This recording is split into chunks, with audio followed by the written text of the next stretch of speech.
পংকজ এই মুহূৰ্তত আপোনাৰ কাষলৈ আহিছোঁ আপুনি যেহেতু সৰু সজাইত আছে তাত বৰ্তমান পৰিৱেশটো কেনে ধৰণৰ যেহেতু মই দেখিছিলোঁ যে কিছু পৰিমাণে উত্তপ্ত পৰিস্থিতিৰ সৃষ্টি হৈছিল অজস্ৰ লোক তাত উপস্থিত হৈছে সকলোৱে এই মুহূৰ্তত প্ৰিয় শিল্পীগৰাকীক শ্ৰদ্ধাঞ্জলি জনাবলৈ সুযোগ সুবিধা পাইছেনে কিবা অসুবিধাৰ সন্মুখীন হৈছে নেকি সেইখিনি কথা জানিব বিচাৰিছোঁ আৰু লগতে আৰু এটা কথা মুখ্যমন্ত্ৰীগৰাকীয়ে কিন্তু কৈছিল আজি অন্তত কোনো ধৰণৰ VVIP ব্যৱস্থা নালাগে প্ৰত্যেকেই জুবিন গাৰ্গৰ অনুৰাগী হৈ আহিছে গতিকে শেষ মুহূৰ্তত শ্ৰদ্ধাঞ্জলি জনাক প্ৰত্যেকে একেদৰে প্ৰত্যেকে কিন্তু শাৰী পাতিব লাগিব বুলি কৈছিল কিন্তু তাৰ পাছতো আমি খবৰ লাভ কৰিছোঁ এতিয়াও কিন্তু সাধাৰণ লোকসকলক আঁতৰাই VVIP ব্যৱস্থা এটা মাজতে কৰিছে গতিকে সেই সকল লোকে কিন্তু অকণমান তেনেকৈ কৰিলে কষ্ট পাব আপুনি তাত যেহেতু আছে আমাক কথাখিনি জনাওকচোন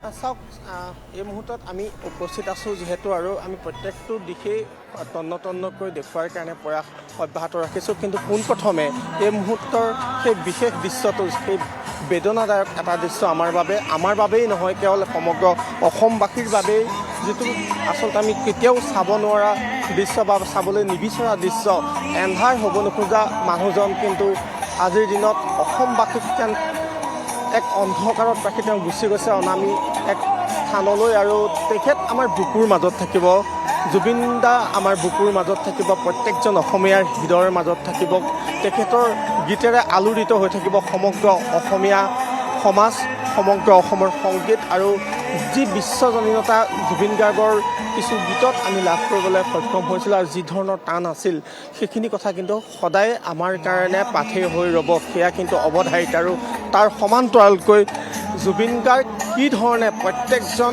অসমীয়াৰ বুকুত প্ৰবাহিত হৈ আছে প্ৰত্যেকটো কথাই তেওঁ সকলোকে কি ধৰণে চুই গৈছিল আৰু তেখেতৰ এই নশ্বৰে চাবলৈ এই মুহূৰ্তত নিশা এতিয়া প্ৰায় 12 বাজিবৰ হৈছে এই মুহূৰ্ততো আমি দেখুৱাইছোঁ কি ধৰণৰ জনসমাগম ভিতৰত যিমান মানুহ এই মুহূৰ্তত আপোনালোকে দেখিছে সমান্তৰালকৈ বাহিৰতো একেই ধৰণৰ ভিৰ পৰিলক্ষিত হৈছে মোৰ কেমেৰা পাৰ্চন পংকজ বৰাই দেখুৱাৰ কাৰণে চেষ্টা অব্যাহত ৰাখিছে কিমান মানুহ তেওঁলোক আকুলভাৱে ৰৈ আছে আৰু এইসকল লোক যেতিয়া আমি তেওঁলোকৰ লগত কথা পাতিছোঁ অসমৰ বিভিন্ন প্ৰান্তৰ পৰা শদিয়াৰ পৰা ধুবুৰীলৈ এনেদৰে অনাহাৰে বা অনিদ্ৰাৰে তেওঁলোকে ইয়াত আহি শাৰী পাতি ৰৈছেহি এটাই মাথো আশা চেনেহৰ শিল্পীজন বুকুৰ হিয়াৰ আমঠু বুকুৰ আপোন শিল্পীজনক এবাৰ তেওঁলোকে ওচৰৰ পৰা চাব বিচাৰে শেষ বিদায় দিব বিচাৰে কোনোৱে চেনেহৰ গামোচাখন তেওঁৰ গাত জাপি দিয়া আমি দেখিবলৈ পাইছোঁ আৰু আন কোনে ফুলৰ থোপা লৈ আহিছে কিন্তু প্ৰত্যেকৰে এটাই আশা প্ৰতিকূল বতৰ আছিল বৰষুণৰ পাছত ইয়াত পৰিৱেশ কিছু বিঘ্নিত হৈছে আৰু তাতকৈ ডাঙৰ কথা এই মুহূৰ্তত দেখিছে মহিলাই হওক পুৰুষেই হওক কোনোবাই কোচত কেঁচুৱা লৈ আহিছে কোনোবাই আমি দেখিবলৈ পাইছোঁ বৃদ্ধ লোক ইয়াত আহি কিছু ক্ষেত্ৰত তেওঁলোকে শাৰীৰিক অসুস্থতাৰ সন্মুখীন হৈছে কিন্তু তাৰ পাছতো এই মুহূৰ্তত আপোনালোকে দেখিছে কি দীঘলীয়া এক শাৰী কিমান দীঘলীয়া জনতাৰ সমাগম এই মুহূৰ্তত আমি সেই দৃশ্যসমূহ দেখুৱাই আছোঁ আৰু তেওঁলোকৰ লগত আমি কথা পতাৰ চেষ্টা কৰিম কিন্তু আটাইতকৈ ডাঙৰ সমস্যাটো হৈছে তেওঁলোক সকলোৰে মাজত বা মনত তেওঁলোকৰ কিছু ক্ষোভো আছে গতিকে ওচৰলৈ গ'লেই তেওঁলোকৰ সেই ক্ষোভৰ বহিঃপ্ৰকাশ ঘটে আৰু আইন শৃংখলা পৰিস্থিতিটো যাতে বিঘ্নিত নহয় তাৰ প্ৰতি লক্ষ্য ৰাখি আমি কিছু দূৰত অৱস্থান কৰি কথাখিনি জনোৱাৰ কাৰণে চেষ্টা কৰিম আৰু আপুনি যিখিনি প্ৰশ্ন অৱতাৰণা কৰিছে সেইখিনিও আমি জনোৱাৰ কাৰণে চেষ্টা কৰিম আৰু তাৰ লগতে যিসকল অনুৰাগী বা যিসকল শুভাকাংক্ষীয়ে এতিয়াও জুবিন গাৰ্গক চাম বুলি তেওঁলোকে আন কোনোবা স্থানত এই স্থানৰ পৰা কিছু দূৰ নিলগত আছে তেওঁলোকৰ সুবিধাৰ্থে আমি পুনৰ ক'ব খোজোঁ যে ইতিমধ্যে মুখ্যমন্ত্ৰীয়ে এটা দিন বৰ্ধিত কৰিছে ইয়াতেই অৰ্থাৎ সৰু সজাইতে জুবিন গাৰ্গৰ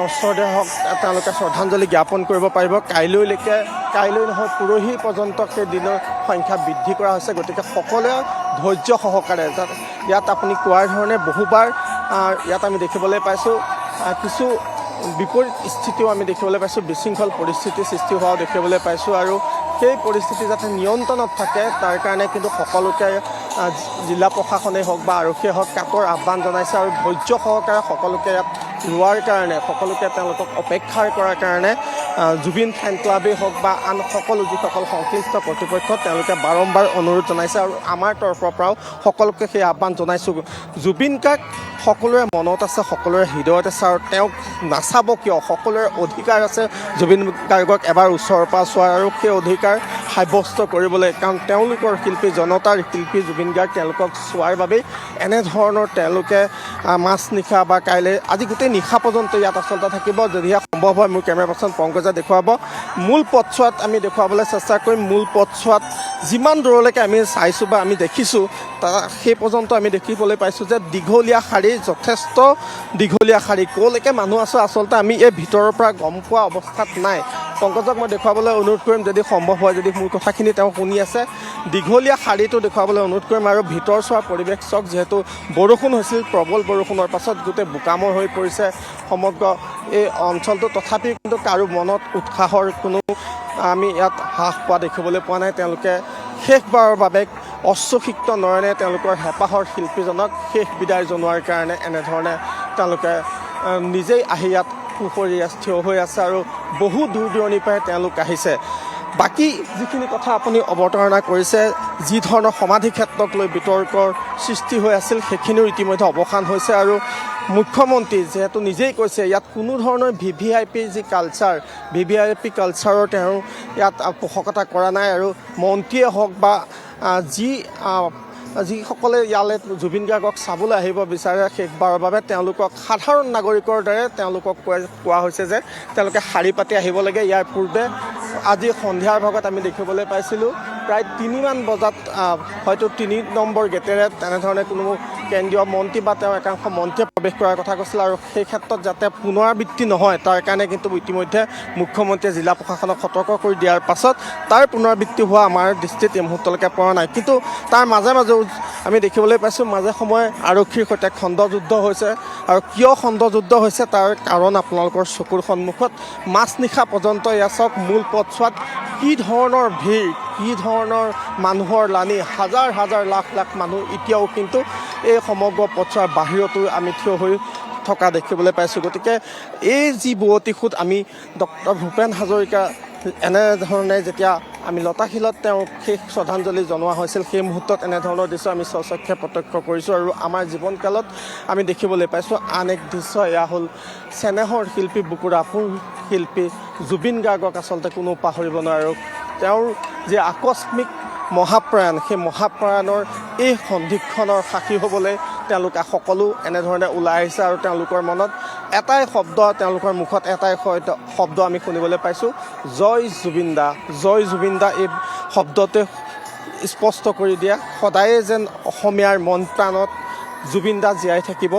আৰু যোৰহাটত যিহেতু আন্দোলন চলি থকাৰ কথা আমি কিছু সময়ৰ পূৰ্বলৈকে শুনিবলৈ পাইছোঁ, বা আমাৰ সতীৰ্থ সাংবাদিক প্ৰিয়ংকাই আমাক জনাইছে যে যোৰহাটত কিন্তু এতিয়াও তেওঁলোকে তেনেধৰণৰ দাবী কৰিছে। কিন্তু ইতিমধ্যে কেবিনেট বৈঠকৰ অন্তত মুখ্যমন্ত্ৰীয়ে স্পষ্ট কৰি দিছে যে জুবিন গাৰ্গৰ অন্ত্যেষ্টিক্ৰিয়াৰ পাছত ভস্ম লৈ যোৱা হ'ব সোণাপুৰৰ পৰা কমাৰকুছিত, যিহেতু তেওঁৰ সমাধিস্থলী হ'ব। কমাৰকুছিৰ যি স্থান আছিল সেই স্থান ইতিমধ্যে প্ৰশাসনে নিৰ্ধাৰণ কৰিছে। আৰু সেই সমাধিস্থলীলৈ পৰহিলৈ পুৱাৰ ভাগত ইয়াৰ পৰা 8 বজাত জুবিন গাৰ্গৰ নশ্বৰদেহ লৈ যোৱা হ'ব আৰু অন্ত্যেষ্টিক্ৰিয়াৰ বাকীখিনি কাম তাত সম্পন্ন কৰা হ'ব। আৰু তাতো কোনো ধৰণৰ VVIP ব্যৱস্থা নাই বুলি কৈছে। আমি যেতিয়া তেওঁক সুধিছিলোঁ যে কোনোবা বিশেষ ব্যক্তি উপস্থিত থাকিব নেকি, তেতিয়া মুখ্যমন্ত্ৰীয়ে স্পষ্টভাৱে কৈছে যে বিশেষ ব্যক্তিৰ কোনো কথা নাই, যিহেতু জুবিন গাৰ্গ জনতাৰ শিল্পী আছে।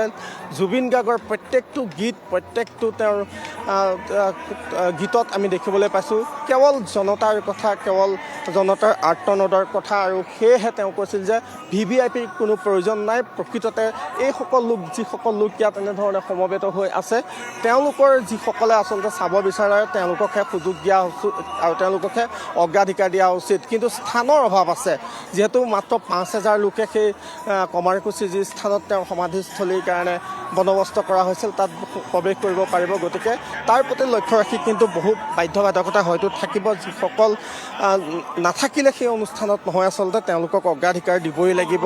আৰু তাৰ সমান্তৰালকৈ কোৱা হৈছে যে ৰাষ্ট্ৰীয় মৰ্যাদাৰে জুবিন গাৰ্গৰ শেষকৃত্য অনুষ্ঠান সম্পন্ন কৰা হ'ব। অৰ্থাৎ চেনেহৰ শিল্পীগৰাকীক যিখিনি সন্মানৰ প্ৰয়োজন, যিখিনি সন্মান তেওঁৰ প্ৰাপ্য আচলতে প্ৰয়োজন ক'লে ভুল কৰা হ'ব, সেই সন্মান দিয়াৰ ক্ষেত্ৰত কিন্তু চৰকাৰে কুণ্ঠাবোধ নকৰে আৰু কুণ্ঠাবোধ কৰাৰ হয়তো সাহসো কৰিব নোৱাৰে। কাৰণ জনতাৰ হৃদয়ে হৃদয়ে আলোড়িত হৈ আছে জুবিন গাৰ্গ নামৰ সেই বিশেষ সত্তাটো। তেওঁৰ গীতত কেৱল শব্দৰ সমাহাৰ সুৰৰ সমাহাৰেই নাছিল, কাৰণ জুবিন গাৰ্গক এক শিল্পী সত্তাৰে আমি আবদ্ধ কৰি ৰাখিব নোৱাৰোঁ। শিল্পী সত্তাই সংজ্ঞায়িত কৰিলে হয়তো সেয়া জুবিন গাৰ্গৰ প্ৰতি আমি অন্যায় কৰা হ'ব।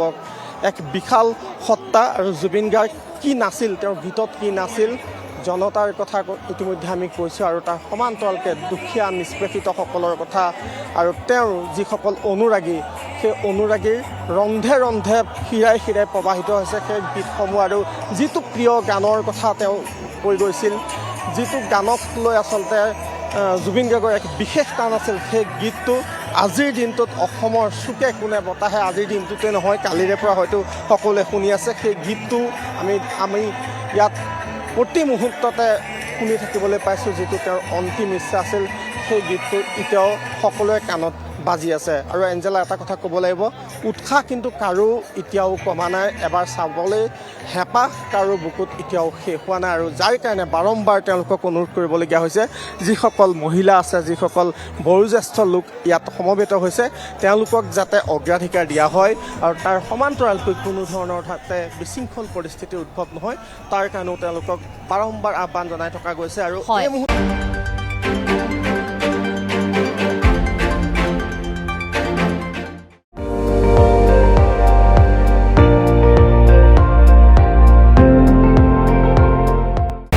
আপুনি চাই আছে ND24, সৰ্বশ্ৰেষ্ঠ নহয়, সৰ্বোত্তমৰ দৌৰত।